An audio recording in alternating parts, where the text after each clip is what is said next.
Coucou tout le monde, j'espère que vous allez bien. On se retrouve aujourd'hui pour une vidéo Get Ready With Me nouveauté volume 2. Donc je vous ai fait un haul il y a un petit temps, enfin non mais pas si longtemps que ça, mais je vous ai fait un haul. De ce haul ont découlé deux vidéos comme celle d'aujourd'hui dans laquelle je mets en action les choses que je vous ai présentées dans mon haul. Voilà, rien de très compliqué. Et donc aujourd'hui c'est la seconde partie où on va parler des autres produits que j'ai pas pu vous montrer dans la vidéo précédente. À savoir, on fait un focus bien sûr Dolce & Gabbana, on va utiliser la palette Sigma et d'autres choses. Donc voilà, si vous avez envie de voir comment ces produits se comportent et comment j'ai fait ce look-ci, eh ben restez avec moi. Go, on commence avec les yeux comme d'habitude et je vais donc utiliser aujourd'hui la petite palette de chez Sigma. Vous avez quand même été quelques-unes à me la demander. Ça se tenait entre Sigma et Colourpop, donc voilà, ce sera Sigma. Donc Sigma vient de sortir 6 petites palettes qui s'appellent les palettes On The Go, qui ont chacune 9 fards à l'intérieur et chacune sera un thème de couleur. Alors moi Sigma c'est une marque que j'aime beaucoup en général, sauf la dernière palette qui est sortie, la Warm Neutral. Si vous avez fait une vidéo, une revue à son sujet, voilà, là je trouve que j'ai vraiment été déçue sur la qualité de ces fards-là par rapport aux autres. Les anciennes par contre, la Enchanted de la Corde Rosa, j'aime beaucoup ces palettes. Donc celle-ci j'ai un petit peu hésité en ayant peur d'être déçue comme la dernière fois. Mais bon, c'est pas le cas. Je suis même très très contente. Donc j'ai pris la Ivy qui se présente comme ceci. Les 6 sont très jolies. Sincèrement, les 6 font envie. Elles sont chacune déclinées vraiment sur un thème de couleur. Enfin voilà, elles sont toutes très belles. Je l'ai achetée sur Boozy Shop au prix de 26,95 €. Au moment où je vous fais la vidéo, elles sont de retour. Donc il y a eu un restock de toutes les palettes. Elles sont toutes de retour sur Boozy Shop. Voilà, ça va, ça vient, mais c'est vrai qu'elles ont été relativement vite en rupture de stock. Donc on a 9 fards, il y a en tout 9 grammes, donc 1 gramme par phare. Et dans celle-ci, on a 1, 2, 3, 4 mat et donc 5 lumineux. Les lumineux sont soit pailletés, soit satinés. Je vous ai fait des swatchs que je vais vous montrer. D'abord, je vais peut-être vous la montrer de plus près, que vous la voyez. Voilà, si le focus veut bien se faire. Voilà à quoi elle ressemble. Et voilà de loin, parce qu'avec la lumière qui reflète dessus, c'est quand même assez trompeur. Et elle est vraiment très très belle. Alors je vais vous montrer les swatchs que je viens de faire de plus près. Il y en a un qui est un peu bavé, désolée. Je vais aussi diminuer l'intensité de la lumière pour que vous voyez peut-être mieux. Voilà, ça reflète assez bien la réalité. Et donc voilà, ce fard-ci ici, juste là, il est juste très très très très beau. Vous voyez que les mats sont vraiment super pigmentés. C'est toujours un passage, hein, comme tous les swatchs que je vous fais. C'est vraiment très pigmenté. Ce bleu vert là est hyper puissant. Voilà, donc vous voyez, ici on est plutôt sur un fini avec des petites paillettes à l'intérieur, même si comme ça se voit pas beaucoup. Idem pour celui juste au-dessus. Les autres sont des lumineux, plutôt métalliques. Et les mats sont vraiment très très très beaux. Bon, je vais les effacer du coup parce que je suis quand même en blanc et que je sens la catastrophe arriver. Et je pense qu'on va tourner autour de ce fameux phare qui est comme ça au centre de la palette, qui est vraiment très très beau. Alors je n'ai encore utilisé qu'une fois. Voilà, j'ai testé tellement de palettes ces jours-ci. Et puis sincèrement, j'ai beaucoup utilisé mes monos, je vous l'avais dit ces temps-ci. Donc je ne l'ai pas encore beaucoup utilisé. Ce ne sera que sa deuxième expérimentation. Je vous rapproche. Je manque toujours d'oublier de vous rapprocher. Je prends mon pinceau Sigma E35. Les pinceaux Sigma, je vous l'ai déjà dit, mais enfin, je les trouve fantastiques. Et je vais prendre donc cette teinte-ci, ici, qui sera ma teinte de transition. On n'a pas de miroir hein, dans la palette, c'est vraiment un petit format transparent. Et je vais l'appliquer en couleur de transition dans le creux. Et je ne vais pas avoir peur de la remonter. Alors j'aime assez bien ce principe de petites palettes à thème comme ça, en plus où on a vraiment le choix. Il y en a pour tous les goûts. Il y en a autour de tons un peu plus rosé mauve, d'autres autour de tons un peu plus neutres, dorés. Enfin voilà, il y a vraiment de tout pour plaire à tout le monde. Je trouve ça assez sympa. D'un point de vue prix, c'est pas donné non plus, hein, 26 € pour une petite palette comme ça. Maintenant, la qualité est là, elle est belle, je trouve que c'est pratique. On se pose pas trop de questions, bien que j'ai regardé mes swatchs pendant 5 minutes à me dire, bon, qu'est-ce que je vais faire? Et en plus, c'est une palette dans laquelle il y a quand même plusieurs lumineux, qui sont vraiment très beaux, vraiment intenses et donc qui peuvent faciliter un make-up. Bon, voilà, moi j'aime bien ces maquillages simples où on applique un lumineux sur toute la paupière et on est tranquille. Donc voilà, c'est une vraiment très très jolie palette. Alors, je vais prendre un pinceau que j'utilise pas forcément souvent, mais je dois dire que j'ai envie d'utiliser donc cette teinte-ci, qui est ultra intense et j'ai peur de me louper. Donc, je vais commencer avec un petit pinceau vraiment fluffy. Et c'est le Sigma E42. Et je vous dis, c'est hyper pigmenté. Et je vais juste l'appliquer en coin externe.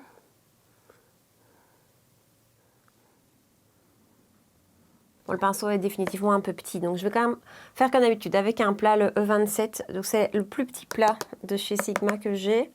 C'est vraiment ultra pigmenté, alors j'ai envie de faire ça, je ne vais pas aller loin. Et j'effleure vraiment la paupière parce que c'est vraiment un fard qui est hyper intense. Et c'est le genre de teinte qu'on a toujours peur qu'elle se diffuse mal, qu'elle se travaille pas bien, que ce soit un peu patchy. C'est pour ça que je préfère y aller doucement, en prenant vraiment très peu de pigments. Et vous voyez qu'en en prenant très peu, voilà, c'est déjà assez. Alors je remonte la teinte dans le creux. Je vais me regarder avec Mini, mais c'est pas patchy du tout, hein. C'est très bien en fait. Là, je ne l'avais pas encore utilisé ce fard-ci. La couleur s'est complètement bien diffusée et malgré son intensité et voilà, et sa charge en pigments et tout ça, ben c'est pas patchy, ça s'est bien diffusé. Nickel. C'est une belle teinte, c'est une magnifique teinte. Je vais faire la même chose de l'autre côté. Cette teinte est vraiment très belle. Et je prends un pinceau plat de chez Jaclyn Hill Morphe, enfin Morphe Jaclyn Hill JH41. Et je prends cette teinte-ci ici, qui donc est un de ces lumineux de la palette avec un petit peu de paillettes à l'intérieur. Très joli. Et je vais venir le mettre en coin interne, mais vraiment sur le coin interne, je ne le remonte pas. Et ensuite, au doigt, je vais donc prendre cette teinte-ci ici, qui s'appelle Elixir. D'ailleurs, je ne vous ai pas dit les noms des teintes, qui s'appelle Elixir. Alors Elixir, je vais l'appliquer seul, mais je trouve qu'il est très beau aussi par-dessus d'autres. Il vient par exemple, ce Elixir par-dessus celui que j'ai mis juste avant, ça vient vraiment adoucir celui-ci et lui donner des paillettes et des reflets verts, mais avec des sous-tons marronnés. Enfin voilà, c'est un fard qui se superpose super facilement. Voilà, j'espère que j'en ai pas trop pris. Et du coup, je vais l'appliquer comme ça sur la portion restante, on va dire. Et c'est vraiment un magnifique fard. Ouais. Celui-ci est juste splendide. Ouais, ce fard est vraiment magnifique. Je suis pas super contente de mon coin interne qui est trop foncé, donc je reprends mon pinceau de l'autre côté, ce côté qui n'a pas été utilisé. Et je vais prendre ce lumineux-ci qui est quand même nettement plus clair, plus lumineux. Et voilà, je vais le reposer par-dessus ce que j'ai fait tout à l'heure. Ensuite, un léger ras de cils avec le Barbarella Brown de chez Charlotte Tilbury. Et donc voilà pour les yeux pour le moment. Donc j'ai fait un petit ras de cils avec le Barbarella Brown. Voilà, des fards qui, franchement, voilà, vraiment des fards qui se travaillent super bien. Surtout, je vous dis, cette teinte-ci qui, je trouve, c'est vraiment le genre de teinte qui est plus difficile en général. Ça travaille super bien. Le make-up que j'ai fait auparavant avec avait très bien tenu aussi. Donc au niveau tenue des fards, c'était très bon aussi. Et j'ai pas de chute. Voilà, j'ai pas de chute. C'est pas trop poudreux. Ça l'est un petit peu, mais pas trop. Donc voilà, je vous éloigne et on passe au teint. Alors, on va passer au teint et je vais pas trop m'étaler sur le make-up du teint.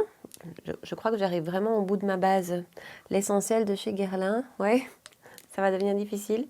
Je vais réutiliser le fond de teint que j'ai utilisé donc, dans la dernière vidéo Get Ready With Me que je vous ai faite, donc la première avec mes produits du haul. Donc, on va utiliser le fond de teint Kat Von D et j'arrive vraiment au bout de ma base. Pourtant, il en reste quand même pas mal à l'intérieur. Hein. On va abandonner la pipette, on va aller chercher plus grossièrement. Et donc voilà, c'est l'essentiel de Guerlain que vous voyez, je l'ai presque terminé. Base que je trouve absolument géniale. Hein. J'en ai déjà parlé centaines de fois, mais elle est vraiment super. Et donc, le fond de teint de chez Kat Von D, enfin KVD Beauty, pardon, le Good Apple que j'ai en teinte Light 010. Et que j'applique à l'éponge, c'est ce que je préfère. Si vous avez envie d'avoir plus d'infos sur ce fond de teint, je vous renvoie à ma vidéo précédente que je vous accroche ici, ou ici je pense. Voilà, avec une revue un peu plus complète. Mais c'est un fond de teint que j'aime beaucoup et qui a une couvrance absolument magnifique. Voilà pour le fond de teint, la couvrance de truc est absolument dingue. Je vais utiliser le Shape Tape Creamy aujourd'hui, comme dans ma dernière vidéo. Ce que vous voyez là, en tout cas, le fond de teint et l'anti-cerne, c'est vraiment un produit que j'utilise tous les jours. J'aime beaucoup et donc c'est un combo que j'aime bien. Et donc, même si je vous l'ai présenté la dernière fois comme ça, je vous les remets en action. Et aujourd'hui, j'ai envie de réessayer la poudre de chez Becca, la poudre pour le dessous des yeux. Qu'en fait, j'ai essayé plusieurs fois, j'ai porté plusieurs fois à l'époque où je vous ai fait la vidéo Becca. Mais je ne l'ai plus porté ces dernières semaines. Et donc, je n'ai pas encore testé par-dessus le Shape Tape. Donc, j'ai envie de voir ce que ça donne. J'en mets vraiment très peu. C'est un pinceau de chez Morphe, vous me l'avez déjà demandé souvent. C'est le Y11, je pense qu'il ne se fait plus. Je pense que cette série-ci de chez Morphe ne se fait plus, mais qui a des équivalents. Et qu'en tapant dans la barre de recherche Y11, on a vraiment des équivalents qui ressortent. C'est un pinceau que je trouve absolument top pour le dessous des yeux. Voilà, comme ça, on va voir un petit peu ce que ça donne le Shape Tape poudré, parce que je ne l'ai pas encore fait depuis que je l'ai. Je vais rapidement terminer le ras de cils inférieur. Je reprends ma teinte de transition avec JH39 de chez Morphe. C'est le pinceau que j'utilise systématiquement pour le ras de cils inférieur. Ensuite, même pinceau et je reprends ma fameuse teinte teal comme ça. Je sais pas comment dire, bleu, vert, bleu, qui est juste magnifique. Et elle, je la concentre vraiment sur le coin externe. Niveau pigmentation, je vous l'ai déjà dit, mais ce fard est juste dingue. Et j'essaye de faire le raccord avec la paupière supérieure. Et ensuite JH43 et je vais reprendre Elixir, hein, qui est le beau vert. Attention, je mets mes doigts dedans. Qui est le super beau pailleté que j'ai mis sur toute la paupière mobile et que donc je viens mettre le long ici. Et j'ai frotté le pinceau et je vais prendre la teinte qui est ici, qui s'appelle Macaron, qui est nettement plus lumineuse, plus claire. Et je vais l'appliquer juste vraiment dans le coin interne pour un petit peu donner de lumière juste là. Et voilà pour le make-up des yeux, on va passer au mascara avec le Maybelline Sky High dont on a beaucoup parlé. J'arrive nettement en retard, on en a déjà vu plein de revues. De nouveau, c'est un produit qui a fait un petit peu le buzz sur TikTok, hein, un petit peu comme le fond de teint de chez KVD Beauty. J'ai l'impression que TikTok, c'est le nouvel endroit où les produits make-up font le buzz. Bref, j'ai mis du temps quand même à l'acheter parce que d'abord, il a été souvent en rupture de stock. Bref, je l'ai finalement commandé. Alors, c'est un très joli mascara qui sépare super bien, je trouve, qui ne fait pas de paquet, et ça, je trouve ça vraiment, vraiment génial, qui fait pas de paquet, qui allonge, c'est clair, qui sépare quand même les cils, mais pas trop, mais je vous dis, ça fait pas de paquet, ça c'est absolument génial, qui a une bonne tenue, c'est vraiment un bon mascara dans l'ensemble, je le trouve très chouette. Alors, est-ce qu'il est exceptionnel? Je pense pas, mais je le trouve vraiment satisfaisant, et je trouve que voilà, c'est un bon mascara petit prix. Regardez toujours bien les prix, surtout pour ce type de produit, il y a des énormes différences. Je pense que sur Boozy Shop, justement, je crois que je l'ai vu à 17,95 € et sur Amazon, il est à peu près 11 €. Donc voilà, il y a vraiment moyen de trouver nettement moins cher. Mais à part ça, c'est un bon mascara dans l'ensemble et qui a une bonne tenue. Il coule un petit peu sur moi, comme vous le savez, 90% des mascaras, mais dans l'ensemble, il a quand même une bonne tenue, c'est pas une catastrophe non plus. Donc voilà, et voilà son rendu, juste de ce côté-ci. Donc vraiment, dans l'ensemble, c'est un très chouette mascara, et j'ai l'impression que plus je l'utilise, plus il me plaît, bah, comme souvent en fait, hein. À partir du moment où il commence un petit peu à devenir un peu plus sec, j'aime mieux. Et donc les premières fois où je l'ai utilisé, je l'ai trouvé bof, et là, plus je l'utilise, plus je le trouve sympa. Je vais rapidement poudrer mon teint, comme d'habitude, avec la Velvetizer, avant de passer au produit teint que vous m'avez vraiment dit que vous aviez vraiment envie de voir, à savoir les produits de chez Dolce & Gabbana. Alors, Dolce & Gabbana, on attaque. On va commencer avec le bronzer. J'ai perdu la petite protection. On va commencer avec le bronzer. Bon, je vous l'avais montré, mais je vous le remontre quand même de tout près, si ça veut bien faire le focus. Voilà, c'est juste très très beau. Je vous l'ai dit plusieurs fois, je vous l'ai dit même à chaque fois, voilà.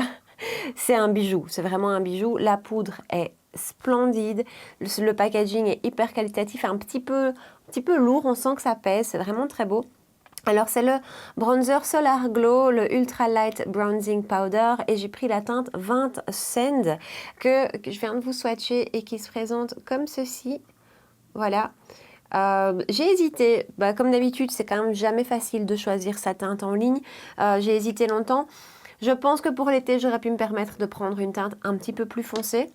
Maintenant, celle-ci fonctionne très bien et elle fonctionnera tout au long de l'année. Donc voilà, si possible, essayez de trouver des swatchs si vous voulez craquer parce que c'est vrai que c'est pas évident et c'est pas évident de trouver des swatchs. Bref, ce produit coûte juste très cher. Je crois que ça coûte pratiquement 62,50 €, il me semble, sur Look Fantastic. Pour l'instant, c'est le seul endroit où je l'ai trouvé. J'ai eu un code 20%, donc il y a moyen de trouver des codes qui fonctionnent sur la marque. Ça allège quand même significativement la note. Alors, vous êtes super nombreuses à m'avoir demandé si ça valait la peine. Franchement, c'est une question à laquelle je ne sais pas vous répondre. C'est impossible. C'est très relatif et c'est propre à chacune et c'est propre à vos envies, à l'argent que vous êtes prête à mettre dans un bronzer. Ça ne reste qu'un bronzer, ça ne reste qu'un produit de maquillage. C'est un magnifique produit. Le packaging est très beau, mais le produit en lui-même est très beau aussi. C'est une poudre qui est très fine, légèrement soyeuse, qui s'applique super bien, qui tient bien. Il n'y a rien à dire. La qualité du produit est là, c'est superbe. Maintenant, est-ce que ça vaut la peine ? C'est difficile à dire et c'est vraiment propre à chacune parce qu'il y a des bronzers tout petit prix qui sont fantastiques. Moi, les bronzers de chez Kiko, par exemple, je les trouve fantastiques et je trouve leur rendu magnifique. Et celui-ci n'est pas forcément plus beau au rendu que le Kiko. Donc voilà, je ne sais pas vous dire si ça vaut la peine. Pour moi, ça les vaut, je ne regrette pas, je suis contente de l'avoir. C'est un petit peu un bijou, c'est un petit peu une pièce de collection. J'ai une âme de collectionneuse, je suis une fan. Voilà. Maintenant, est-ce que celui-ci est plus beau que d'autres ? Pas forcément, voilà. Maintenant, je vais l'appliquer en même temps que je vous parle. Alors, c'est parfumé. C'est parfumé. Alors, je suis nulle pour retrouver les odeurs. J'en ai discuté avec Cathy D, make-up artist. Et elle me dit, l'odeur te rappelle rien. Et donc, je suis revenue le sentir. Et elle me dit, ah si, si. Mais alors, l'identifier, c'est hyper difficile. Ça sent l'Italie pour moi, si vous voyez ce que je veux dire. Et moi, ça m'a fait penser à la collection Lost in Amalfi de chez Kiko. Vraiment. Et même maintenant, en leur passant, voilà. Et pour Cathy, c'est plutôt Unexpected Paradise de chez Kiko. Donc voilà, vous voyez ce genre d'odeur. Donc c'est parfumé, c'est pas entêtant, mais on le sent. Quand on applique le produit, on le sent. Donc voilà, c'est une très très très belle poudre, je vous l'ai dit, tout en finesse, qui vient vraiment se fondre au reste, qui ne reste pas du tout en surface, qui est un petit peu soyeuse. La teinte, finalement, vous voyez, au fur et à mesure que je vous parle en l'appliquant, ça se construit. Voilà. Alors, c'est pas trop poudreux. J'ai eu déjà des poudres bien... C'est même pas poudreux du tout, en fait, avec ce pinceau-ci. C'est le pinceau de chez Too Faced, c'est le Mr. Big. Ouais, Mr. Right, pardon. Mr. Big, c'est le mascara. Voilà. Et voilà, rien à dire, ça s'applique super bien. Et c'est un magnifique produit. C'est un magnifique produit. Est-ce que vous devez l'acheter ? Non, il y a vraiment énormément de super beaux bronzers à plus petit prix. Maintenant, si vous avez envie de craquer, si vous demandez si la qualité sera au rendez-vous, oui, la qualité sera au rendez-vous. C'est vraiment très très beau. Voilà. Et finalement, vous voyez, je vous disais que j'aurais pu prendre une teinte au-dessus, mais en fait, non. En fait, en le construisant comme je viens de faire, c'est même pas nécessaire. J'ai oublié de vous parler d'un point de vue grammage, il y a 12 grammes à l'intérieur. C'est franchement pas mal, donc voilà, il y a 12 grammes. Et donc, on reste chez Dolce & Gabbana et on passe au blush qui est magnifique. Alors, c'est un duo blush. Il y a plein de produits chez Dolce & Gabbana. Il y a des blushs seuls, des blushs mono. Il y a ces duos aussi avec un côté blush, un côté highlighter. Il y a aussi des blushs crème qui me font envie aussi. Voilà, tout est dans la même gamme de prix, c'est très cher. Ici, c'est le même prix que le bronzer. Je vous dis, je pense que ça tourne autour des 63 €. D'un point de vue grammage, on a ici 2 fois 6,5 grammes. Donc, on a en tout 13 grammes de produit. Même chose avec un beau dessin sur la poudre. Je vais essayer de ne pas le laisser tomber. Vous imaginez l'angoisse? Voilà. Et alors, je vais vous swatcher les deux teintes. C'est de nouveau une très belle qualité de poudre, une superbe pigmentation. Je ne m'attendais pas à une pigmentation aussi intense en fait. La poudre est un petit peu crémeuse si vous voyez ce que je veux dire. Vraiment agréable. Et donc voilà, en haut le blush, en bas l'highlighter. Et donc c'est la teinte de Peach Blossom, et donc ce sont les Solar Glow Illuminating Powder Duo. Alors je sais même plus si je vous ai précisé par rapport au bronzer il est mat, donc voilà. Là par contre on est vraiment sur un blush très lumineux. Alors je vais essayer de ne prendre que le côté blush pour pas trop mélanger. Je prends mon pinceau 127 de chez Zoeva. Oui, c'est vraiment très très pigmenté. Mais c'est tout aussi très très beau. Hein. Donc voilà. Et en fait, même chose que mes commentaires sur le bronzer, c'est que c'est une très belle qualité de poudre qui vient vraiment très très facilement se travailler, qui vient très facilement se fondre au reste. Vous voyez, il n'y a aucune démarcation qui se fait. C'est bien pigmenté, mais on arrive quand même à tout à fait l'estomper. C'est lumineux, donc ici, j'ai pas d'highlighter. J'ai quand même bien matifié mon teint. C'est la lumière du blush qui ressort. Maintenant, c'est pas boule à facettes. Attention, ce genre de produit de poudre lumineuse va quand même mettre l'emphase sur les pores. Il n'y a pas de miracle. Moi, j'ai des pores bien apparents. Ça ne les évite pas. Hein, ça met un petit peu l'emphase. Mais voilà, moi, je fais avec. Hein. Sinon, je pourrais plus porter de produits lumineux. Mais voilà, c'est pas trop. Et c'est juste, la teinte de celui-ci est absolument sublime. J'aime beaucoup, beaucoup ce produit. Et je vais vous faire la même réflexion pour le bronzer. Est-ce que c'est un indispensable? Non.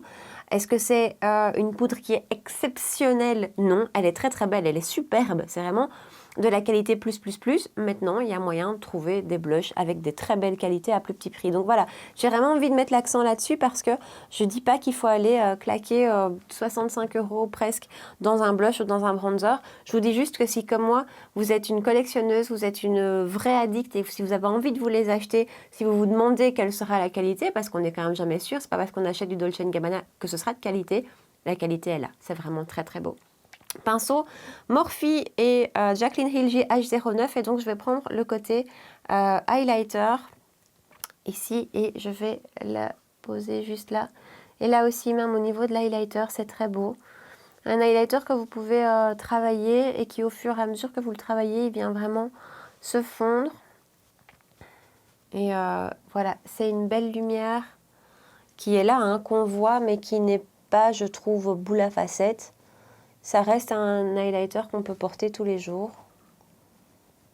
Et là aussi, hein, le produit est parfumé. Je sais qu'il y en a, bon, certaines d'entre vous, que ça peut très fort déranger. Donc voilà. Et voilà le rendu de l'highlighter, il est très très beau. Ce produit est magnifique. Ces produits sont splendides, je les adore, je les regrette pas une seconde. C'est triste que ce soit si cher, mais franchement, la qualité est très très très belle. Et donc voilà pour le rendu des produits Dolce & Gabbana que j'adore. L'une d'entre vous m'a dit les marques de luxe Dolce & Gabbana, Gucci se mettent au make-up et c'est vraiment des réussites. On est mal, c'est vrai. Franchement, le bronzer Gucci, je l'adore, je ne le quitte plus. Et ces deux produits-ci sont splendides. Ouais, voilà, c'est magnifique. Alors, je vais fixer le tout All Nighter Ultra Matte comme d'habitude. Voilà, et alors sur les lèvres, je voulais vous parler, je pense pas que c'est ce que je vais laisser pour aller avec le make-up, mais je voulais quand même vous parler de ça. Donc ce sont les baumes de chez MAC, donc MAC a sorti non seulement les Glow Play Baumes, qui sont en fait les mêmes que ceux-ci, ici c'est juste l'édition limitée dans la collection du printemps. Maintenant voilà, c'est le même principe, c'est vraiment des baumes à lèvres qui sont absolument géniaux. Franchement, je trouve ces produits top. Je vous ai dit que les baumes c'est ce que je portais le plus pour le moment, et celui-ci est top, et donc voilà, je voulais vous le montrer, c'est la teinte Floral Coral. Et si je ne me trompe pas, Floral Coral est disponible aussi dans les Glow Play. Les Glow Play qui sont en édition permanente, alors que ça, c'est l'édition limitée. Voilà. Et c'est hyper hydratant. La teinte est très légère, très subtile. C'est pas pigmenté comme les derniers produits de Charlotte Tilbury, mais c'est très joli. C'est vraiment le produit qu'on va remettre tout au long de la journée, qui est vraiment très hydratant, qui est hyper agréable. Enfin, j'adore ce truc, je voulais vous en parler. Maintenant, c'est pas forcément ce que je vais porter avec le make-up du jour. Donc, je vais mettre un rouge à lèvres mat aujourd'hui. Pour une fois, je sors de la maison, ça fait longtemps. Je vais mettre un rouge à lèvres mat. Celui de chez Patrickta.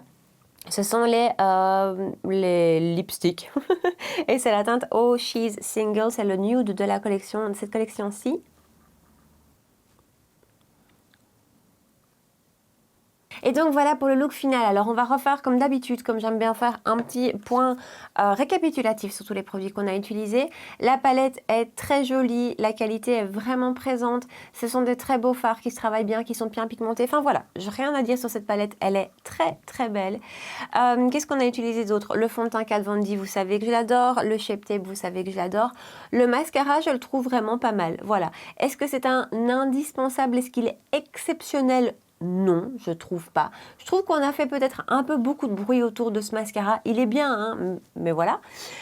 Et alors les produits Dolce & Gabbana, ils sont magnifiques, je vous ai dit ce que j'en pensais, voilà, je vous en ai beaucoup parlé, je vous ai dit ce que j'en pensais, mais je les trouve très très beaux. Et alors, de quoi je voulais encore vous parler rapidement, ça, si vous aimez bien les baumes, si vous avez envie de chouettes baumes, ceux-ci sont top. Et voilà, je pense que c'était tout pour les nouveautés de la vidéo du jour. J'espère que le look final vous plaît, j'espère que le résultat vous plaît. Dites-moi ici en bas dans les commentaires si vous avez craqué pour certains de ces produits ou s'ils vous tentent. Si vous avez craqué, dites-moi ce que vous en pensez. Vous pouvez aussi me rejoindre sur Instagram pour qu'on puisse en papoter ensemble. Voilà.